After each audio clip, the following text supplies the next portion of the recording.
नमस्कार, आप देख रहे हैं न्यूज फॉर नेशन और मैं हूं प्रियदर्शन। लोकसभा चुनाव के 5वें चरण में आज बिहार में 5 संसदीय सीटों पर चुनाव हो रहे हैं और चुनाव के पहले 4 घंटे बीत चुके हैं। इन पहले 4 घंटों में मतदाता धीरे धीरे मतदान को लेकर के उत्साहित नजर आ रहे हैं और मतदान का प्रतिशत जैसे जैसे दिन चल रहा है वैसे वैसे मतदान का प्रतिशत भी ऊपर की ओर बढ़ा है। लेकिन हाजीपुर के मतदाता काफी सुस्त नजर आ रहे हैं। तो हम पहले आपको बता देते हैं कि सुबह 11 बजे तक के मतदान की स्थिति क्या है। तो सुबह 11 बजे तक बिहार के 5 संसदीय सीटों पर 21.11% मतदाताओं ने अपने मताधिकार का प्रयोग कर लिया है। इसमें मधुबनी संसदीय सीट पर 22.37% मतदान हुआ है, जबकि मुजफ्फरपुर में 22.45% मतदान हुआ है। वहीं अगर हम बात करें सीतामढ़ी संसदीय क्षेत्र की, तो यहाँ 22.70% मतदान हुआ है।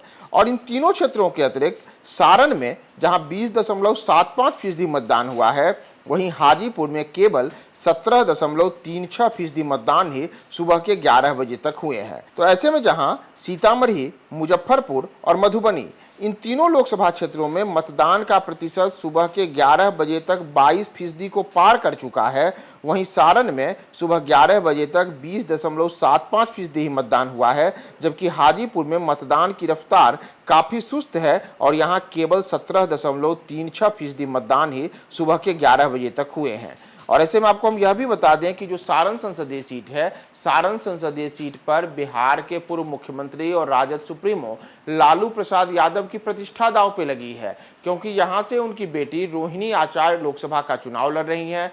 पहली बार रोहिणी चुनाव मैदान में उतरी हैं और संयोग से सारण से ही एक दौर में लालू यादव ने भी 1977 के लोकसभा चुनाव में पहली बार चुनाव में किस्मत आजमाई थी। तो पिता की भांति ही पुत्री भी सारण से अपने सियासी सफर की शुरुआत कर रही है। यहाँ उनका मुकाबला भाजपा के राजीव प्रताप रूडी से है, जो यहाँ से पिछला 2 चुनाव लगातार जीते हैं, जबकि 4 बार के वे लोकसभा के सदस्य रह चुके हैं।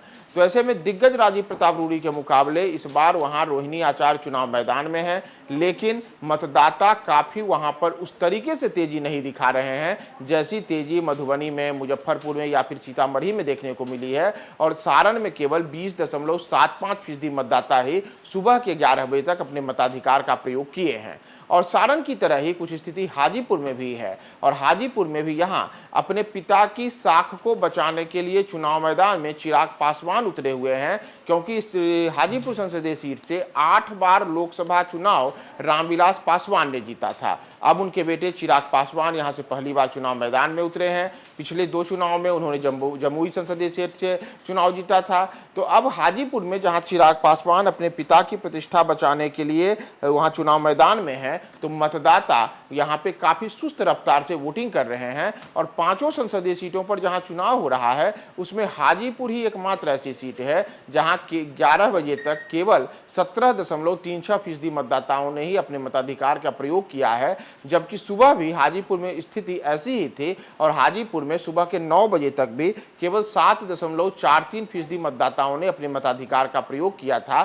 तो हाजीपुर में जहां मतदाताओं के मतदान करने की जो रफ्तार है वह काफी सुस्त है, वहीं इसके मुकाबले चाहे मधुबनी हो, मुजफ्फरपुर हो या फिर सीतामढ़ी हो, इन तीनों लोकसभा क्षेत्रों में मतदाता तुलनात्मक रूप से ज्यादा तेजी से बढ़ चढ़ कर मतदान कर रहे हैं और तीनों जगहों पर मतदान का प्रतिशत सुबह के 11 बजे तक 22% तक पहुंच चुका है। तो लोकसभा चुनाव के 5वें चरण में बिहार में जिन 5 सीटों पर चुनाव हो रहे हैं, उसमें सुबह के 11 बजे तक टोटल जो मतदान प्रतिशत रहा है वह 21.11% रहा है। आगे दिन चढ़ने के साथ मतदान की क्या स्थिति रहती है, मतदाताओं का जोश कैसा रहता है और भीषण गर्मी, चिलचिलाती धूप, उमस भरे मौसम में इस बार मतदाताओं में मतदान को लेकर के गर्मी क्या शाम तक बनी रहती है, हम आपको समय समय पर तमाम अपडेट्स बताएंगे। बने रहे न्यूज 4 नेशन के साथ।